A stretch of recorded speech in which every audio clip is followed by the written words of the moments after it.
This video has been funded in part by the Guild via Patreon. Check out the links in the description or at the end of this video for more details.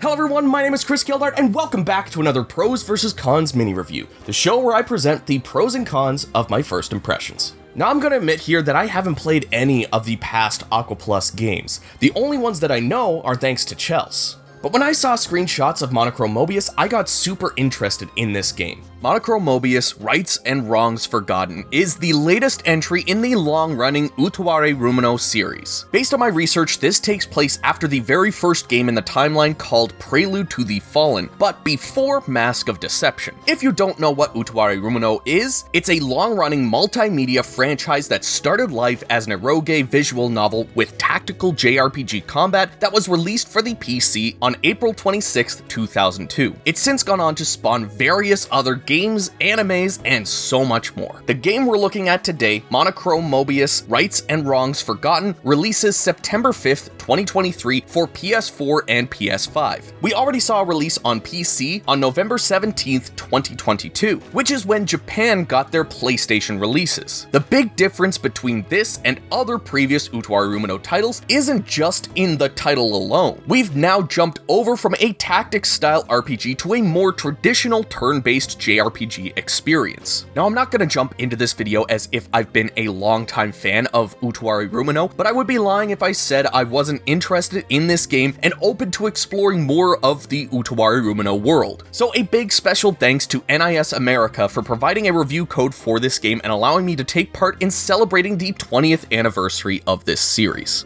I gotta admit that I am super excited to see a brand new game released with traditional JRPG mechanics that doesn't try to emulate something like Octopath Traveler. But maybe I'm getting too far ahead of myself here. Don't forget to give this video a like, comment with your thoughts below, and of course subscribe if you haven't already.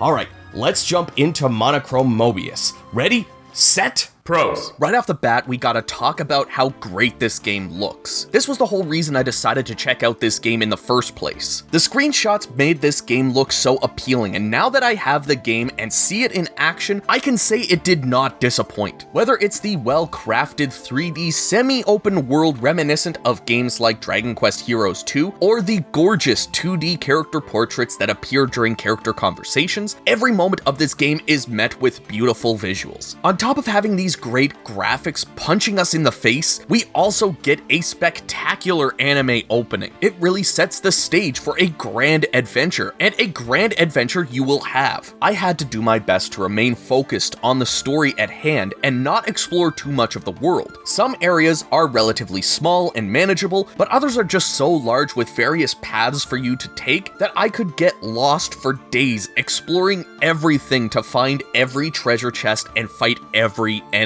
Speaking of fighting, combat here, like I said earlier, is a more traditional turn-based JRPG affair. And when I say traditional, I mean it. Monochrome Mobius reminds me of the good old days of PS2 era JRPGs where experience isn't as freely given out and you will find yourself using healing items and spells even when fighting randos. What Monochrome Mobius does differently is how it handles its timeline of turns. In the top left of the screen, you will see 3 rings. Characters and enemies will go around these rings while waiting for their turn. The further into the ring, the faster the character goes around. In order to jump into an inner ring, you either need to knock and dizzy an enemy or enter a state of overzeal, which is a state you can achieve after you've dealt or taken enough damage. As well, one of the characters, Shunya, can use a turn to charge a soul stone, giving her access to more powerful combat skills. Overall, the basic traditional JRPG elements are there, but we get some extra complexities that don't get in the way or overcomplicate combat. Finally, I do need to speak about why most people may pick up this game: the story. Monochrome Mobius does a great job of not dumping too much exposition on the player. In fact, I find it holds just enough back to make you want to play more and see if you can uncover the mysteries yourself. The story revolves around Ashtar, a young man who does odd jobs around his village. His father passed when he was young, leaving him, his mother, and his little sister, Nekone. While investigating a recent crop and livestock incident, he finds a young girl, Shunya, eating the crops. After chasing and catching her, she introduces herself as the daughter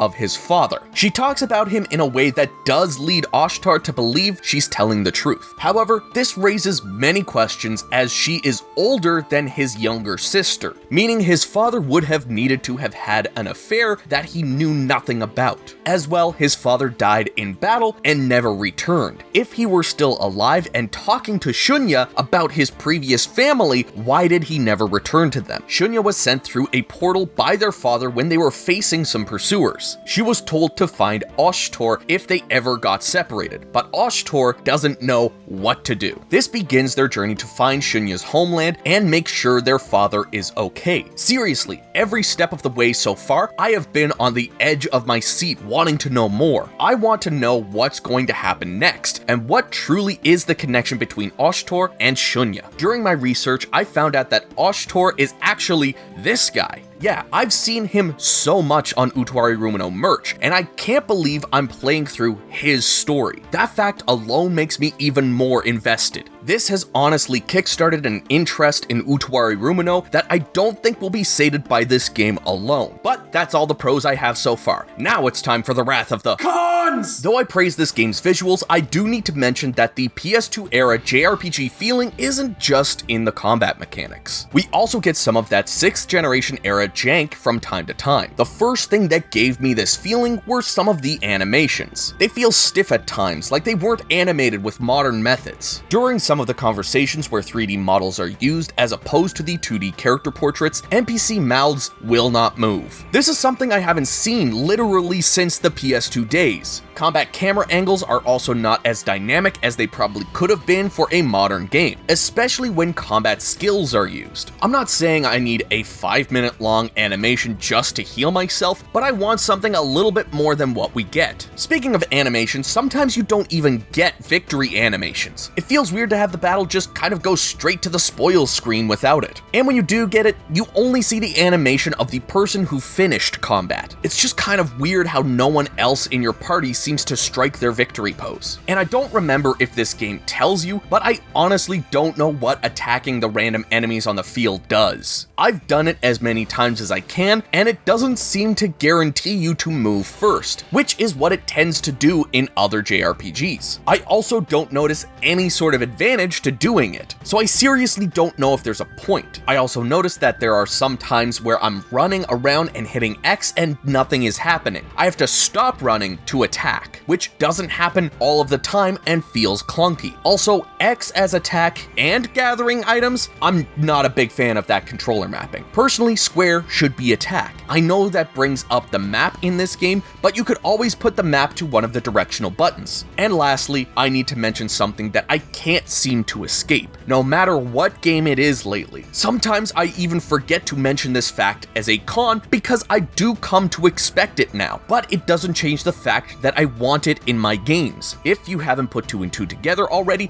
I'm talking about English dubs. As a monolingual native English speaker, I always get way more immersed into a game with English voices than something I have to read. This game does have an auto feature that I would love to take advantage of, but Japanese and English phrasing can be longer or shorter depending on the translation. This can lead to the auto feature skipping to the next line before I've been able to read the text. I know it costs money, but I find it makes a world of difference when it's included. In the end, Monochrome Mobius did surprise me. I did see some screenshots beforehand, but I didn't know what type of game I was getting into. So, jumping into a modern take on the traditional PS2 era JRPG was such a delight. This game is going to be the thing that gets me to dive into the Utawarerumono series, and because of that, and with everything else that's been said, I give this game a thumbs up.